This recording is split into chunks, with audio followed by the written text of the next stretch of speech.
इसलिए कहना है संघीय ढांचा पा संसदीय प्रणाली,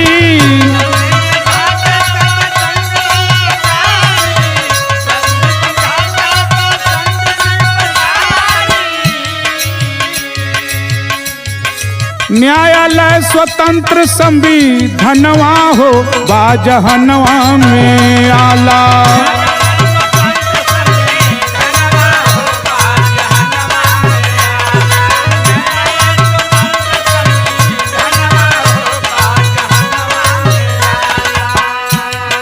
बाबा भीमराव कवि धनवा हो बाजहनवा में आला।